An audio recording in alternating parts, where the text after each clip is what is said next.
Akkam bultan kabajamtoota yuutuubii Fiifaa Ispoortii amma odeeffannoo ispoortii yeroo ganama kanaaf isin biraan geenyurra geenye jirra.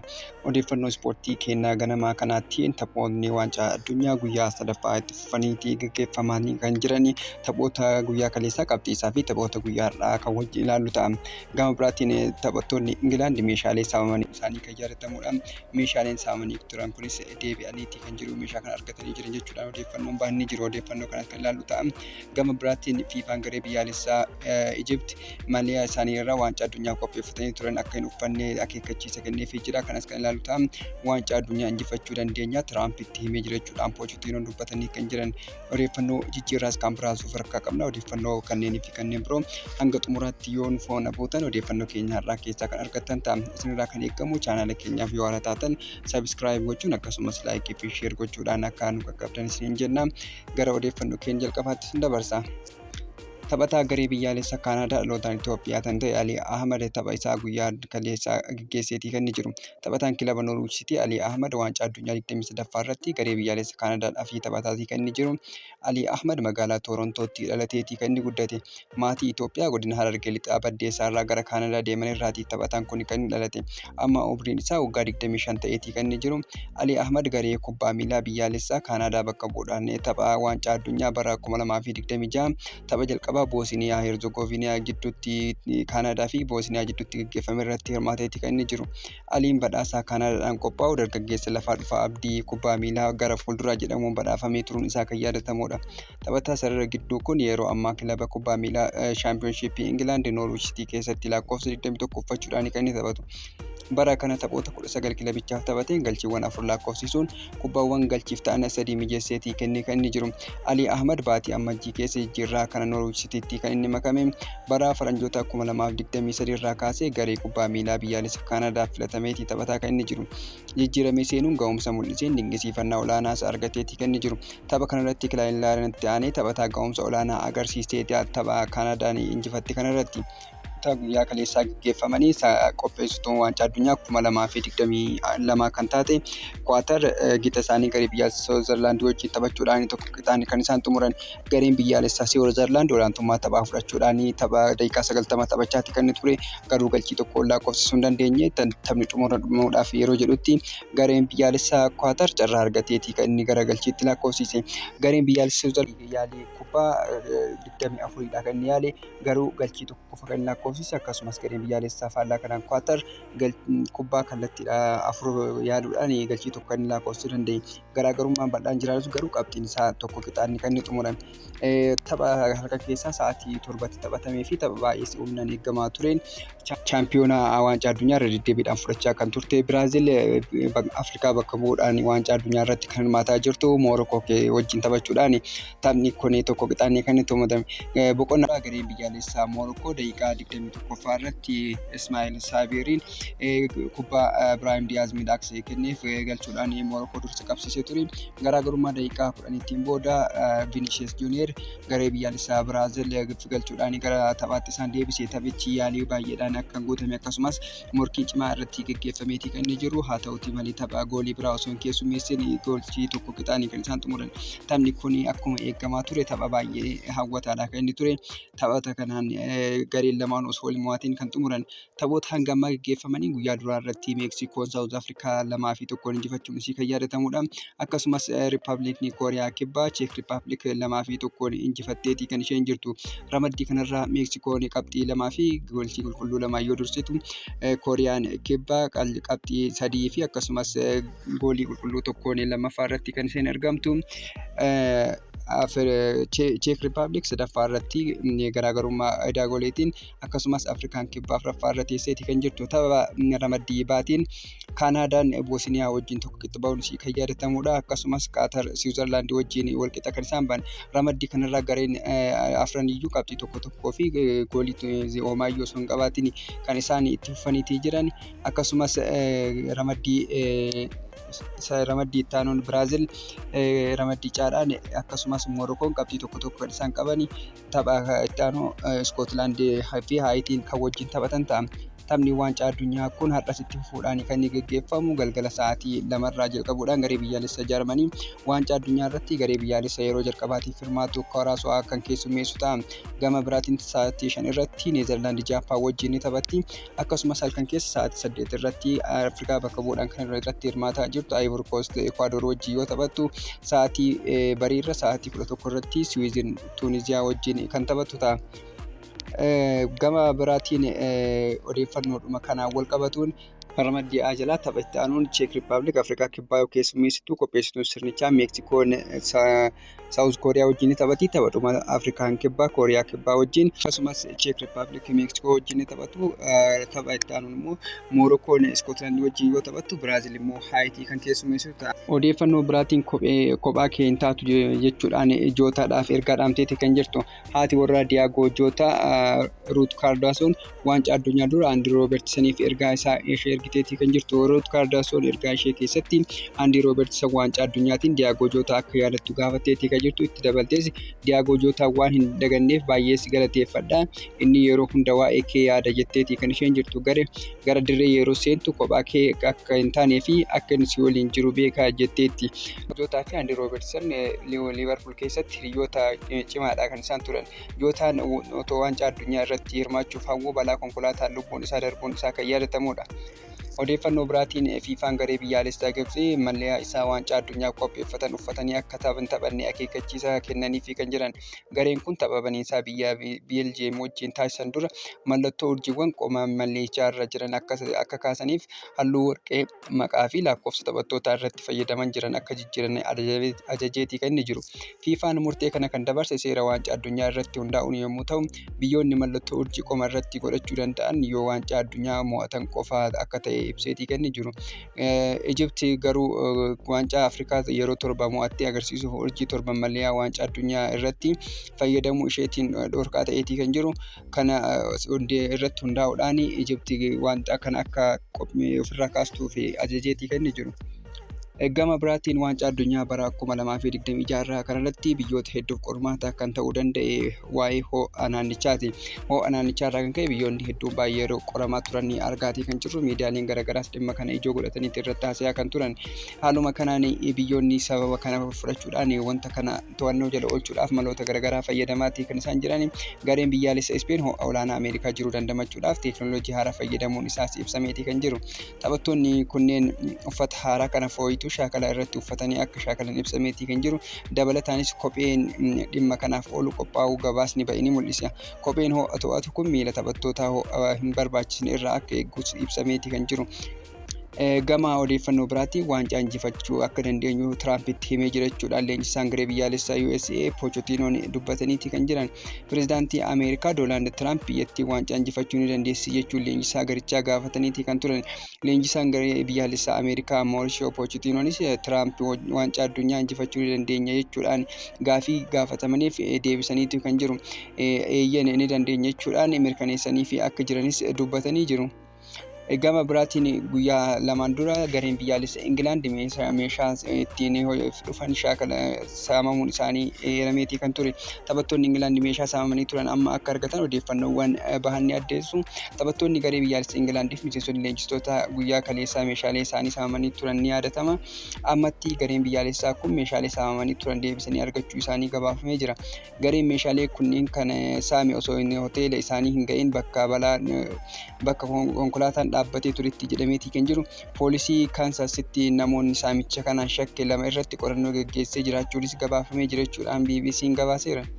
Waancaa addunyaa hanga ammaatti bara kana qophaa'e irratti taphattoonni waancaa biyya isaaniitiif galchii fi irratti hirmaannaa taasisaniin sadarkaa 1 hanga 6tti kan isaan ba'aniiti kan jiran. Haaluma kanaan Kiristaanoo Roonaaldoo Poorchugaaliif galchii 180 hirmaachuudhaan dursaati kan inni jiru. Akkasumas Liyoonel Andirees Meesiin galchii 178 lammaffaarra yoo ta'u, Neeymaar Juuniyer Biraazil irraa galchii 138 sadaffaarra jira.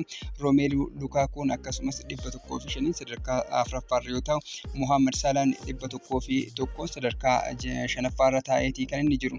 Gama biraatiin waancaa addunyaa 2026 kana irratti taphattoonni qaalii hirmaachisuudhaaf biyyoonni tokko hanga 10 qabatanii jiran ifa ta'aniiti kan jiran. Haaluma kanaan Ingilaand doolaara biliyoona 1.45 qabachuudhaan tokkoffaarra yoo ta'u, gareen biyyaalessaa Faransaay doolaara biliyoona 1.46 qabachuudhaan lammaffaarra jirti. Akkasumas Ispeen doolaara biliyoona 1.4 sadarkaa sadaffaa yoo qabattu, Jarmaniin doolaara biliyoona 1.85 sadarkaa afuraffaa qabattee jirti. Poortugaal miliyoona 910 sadarkaa shanaffaa qabattu, Neezerlaand 853 akkasumas Biraazil 821, Arjentiinaan 764, Beeljiyeem 700, Noorweey 646 wal duraa duubaan sadarkaa 6ffaadhaa hamma 10ffaatti qabataniiti kan isaan jiran. Gama biraatiin Laamin Yaamaal biyyoota waancaa addunyaa qopheessan iskwaadii isaa guutuu tilmaama gatii amma baasuutiin kan inni caaludha. Laamin Yaamaal yeroo ammaa kanatti doolaara miliyoona 200 baasaa jedhameetiin kan inni yaadamu. Gareen biyyaalessaa Kaanaadaa iskwaadiin taphattoota isaa guutuun miliyoona 198tti kan tilmaamame yoo ta'u, akkasumas iskwaadiin Meeksikoo miliyoona 100 fi miliyoona 91tti tilmaama kan inni baafameetii kan inni jiru. Gama odeeffannoo jijjiirraatti yoo dabarru, Manchester United taphataa sarara gidduu West Ham United kan ta'e Maatiyaas Fernandes bituuf jalqaba irratti yuuroo miliyoona 65 dhiyeessuuf qophaa'aa jiraachuun odeeffannoowwan bahanii addeessu.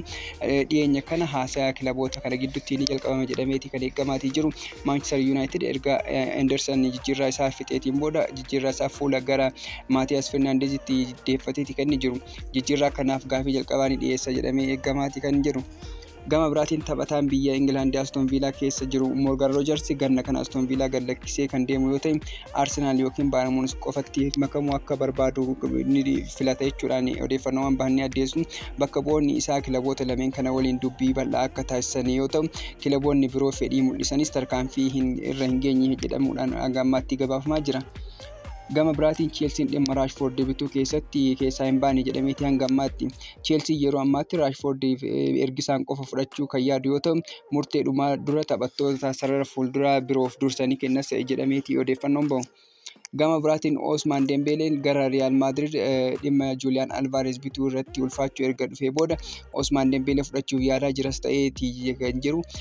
Haala kanaan taphataa badhaasa Ballon d'Or mo'ate kun sammuu Real Madrid keessa kan seenee jiru odeeffannoowwan jedhan ni addeessu. PSG ammoo bakka isaa buusuuf sarara mirgaa Bayern Munich kan ta'e Mikael Olise bituudhaaf barbaadaa jira jedhameeti kan jiru.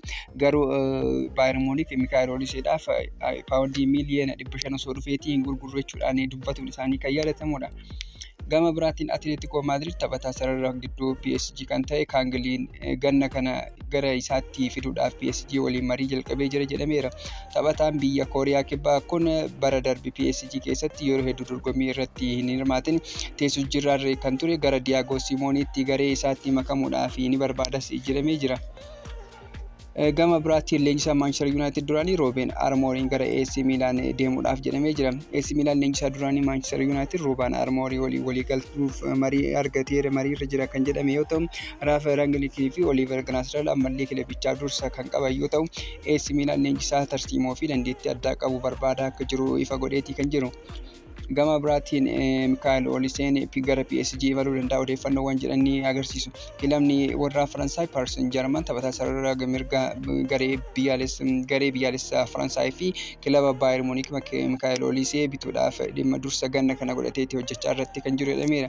Oliseen garuu carraa Bayern Munich keessa turuu bal'aa akka ta'e odeeffannoowwan bahanii addeessu. Gama biraatiin Bayern Munich Marcus Rashford fudhachuuf hojjechaa jirus jedhamee jira. Yeroo ammaa bakka buutota taphatichaa waliin haasaa taasisaa kan jiran yoo ta'u, Bayern Munich jijjiirraa taphatichaa yuuroo miliyoona 25 dhiyeessuuf akka qophaa'anis himameera. Manchester United jijjiirraa taphatichaa irraa hanga yuuroo miliyoona 30 ni barbaadu jedhamee jira. Odeeffannoo Manchester United wajjin wal qabatu kan biraatiin haala Taylor Adams irratti jiru hordofaa akka jiru odeeffannoon bahanii addeessa. Taphataan kun gara Michael Carrick akka madaaluun ni amanama. Hanga ammaatti haasaan eegalame akka hin jirre yoo ta'u, hanga yeroo ammaa Manchester United taphattoota filachuu fi madaaluu irratti akka argamus himameetii kan jiru. Adams tapha jalqabaa geema waancaa addunyaa USA waliin sochii bareedaa agarsiisee turuun isaa kan yaadatamudha. Arsenaal Maayisloos Keelii gadhiisuuf fedhii akka hin qabne himameetii kan jiru. Manchester United taphataa kana fudhachuuf fedhii akka qabu himameetii kan inni jiru. Kilabni Skeelii fudhachuu barbaadu yaada Arsenaal jijjiiru paawundii miliyoona 60 ol dhiyeessuu akka qabus himamee jira. Gaanaan gama dippiloomaasiin uggura Toomaas Paartii irra kaasuuf yaalii taasisaatii kan jirtu. Taphataan sarara gidduu Gaanaa kan ta'e Toomaas Paartiin sababa himannaa gudeeddaa irratti banamee tureen gara Kanaadaa akka hin seenne viizaa dhoorgamuun isaa kan yaadatamudha. Paartiin himannaa gudeeddii irratti baname keessaa 7 bilisa ta'uun isaa kan yaadatamu yoo ta'u, garuu himannaa hafaniif gara Kanaadaa akka hin seenne dhoorgamuu isaa kan yaadatamudha.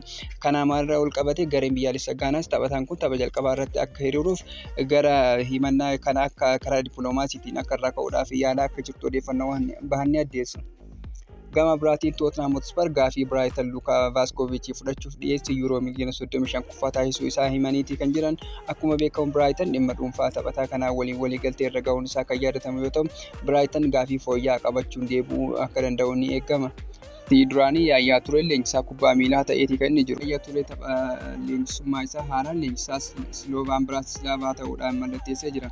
Taphataan sarara gidduu Maanchester City fi Baarseloonaa duraanii kun yeroo hedduu leenjisaa kubbaa miilaa ta'uu waan barbaaduuf hojii leenjisummaa isaa Sloovaakiyatti eegaleeti kan inni jiru. Hojii kanaan Yaayyaa Tureen hangam milkaa'uu danda'a kan jedhu gama deeggartoota kubbaa miilaatiin kan eegamudha. Gama biraatiin Elliot Anderson guyyaa har'aa Manchester Cityidhaaf mallatteessuu akka barbaadu ifatti Nottingham Forest beeksisee jira jechuudhaan odeeffannoowwan bahan ni addeessu. Manchester City jijjiirra Elliot Andersoniif asiin dura yeroo 2 dhiyeessus yeroo lachuu Nottingham Forest kufaa gochuun isaa kan yaadatamudha. Kanumaan wal qabatee Elliot Anderson gara Manchester City akka deemu barbaadu kilabichaaf akka dhiyeesse himameetii kan jiru. Seenaa waancaa addunyaatii fi Zinedine Zidane maalidha kan jedhume kan ilaallu. Xumura waancaa addunyaa bara 2006 Jarmaniin qopheessite Faransaayii fi Xaaliyaan tapha seenaa kubbaa miilaa keessatti yoo biyyuu hin dagatamne gaggeessaniiti kan turan. Taphni kun tapha dhumaa jireenya ispoortii goota kubbaa miilaa kan ta'e taphataa sarara fuulduraa Faransaay Zinedine Zidane kan inni ture. Garuu goolabni isaa nagaa fi badhaasaan osoo hin taane gaabbii fi kaardii diimaadhaan taphni kun kan goole. Taatee sanaas daqiiqaa 110 irratti kan inni mudate. Taphni daqiiqaa 90 keessatti tokko qixaan xumuramuu isaa kan yaadatamudha. Gara dabalataatti sa'aatii ce'anitti gooliif Faransaay sana Zinedine Zidanetu kan lakkoofsise. Daqiiqaa 110 irratti Zinedine fi taphataan sarara ittisaa Xaaliyaanii Marco Materazziin gara sarara ittisaa Xaaliyaaniitti wal gaarreeffannaa irra akka turan odeeffannoowwan yeroo sanitti kan turan ni mul'isu. Ofirra deebi'anii Materazzii fi Zidane duubaan walitti dubbataati kan isaan turan. Zidane jalqaba fuula mirmirsee achi garagalee deemus jechoota Materazzii afaaniin haasaa erga tureetii booda dhaga'uudhaan haasaa isaa kan inni dubbate. Zidane erga haasaa isaa kanatti aarii booda garagaluudhaan adda isaatiin itti bu'ee Marco Materazzi lafatti kan inni kuffise. Taatee kana booda yeroo taateen kun raawwatu abbaan murtee taphichaa hin argine ture. Erga irra deebi'aniitii gargaara abbaa murtee wajjin mari'atanii booda Zidane kaardii diimaadhaan kallattiidhaan kan isaan dirreedhaa baasan. Taphichis daqiiqaa 121 qixaan kan inni xumurame rukuttaa adda baastuu kennameenis gareen biyyaalessaa Xaaliyaanii injifachuun isaa kan yaadatamudha. Gama Faransaayii rukuttaa kana kan fashaleesse Trezeguet kan inni ture. Zidane dirree irratti osoo hin turin osoo dirree keessa jiraateetiin tareetii peenaalitii kana Trezeguet osoo hin taane Zidane carraa rukutuu bal'aadha akka ture. Gama biraatiin garee biyyaalessa Xaaliyaanii bakka bu'uudhaan kan taphataa ture Fabio Cannavaroon waancaa kana ol kaaseetii kan inni ture. Sababa waancaa kanaatiif badhaasa baalaandoorii injifachuun isaa kan yaadatamudha. Tareetii badhaasa baalaandoorii kana osoo gareen biyyaalessa Faransaay waancaa kan injifatu taateetiin carraan Zinedine Zidane injifachuudhaaf qabu bal'aadha kan inni ture. Sababa kanaaf yaadannoo waancaa addunyaatii fi Zinedine Zidane yaadannoo Zinedine Zidane keessatti yeroo yaadannoo gaddaatii fi yaadannoo gaabbiidhaa fi guutamedha jechuudhaan odeeffannoowwan garaagaraa fuula miidiyaa irratti bahanii agarsiisu. Kanumaafis waancaa addunyaatii fi yaadannoo Zinedine Zidane kan jedhuunis nutis kanaaf gurra kan isin buufne. Egaa kabajamtoota hordoftoota keenya odeeffannoon ispoortii ganama kanaaf qabadhee kana fakkaata ture. Odeeffannoo galgalaatiin hamma walitti deebinutti oolmaa gaarii.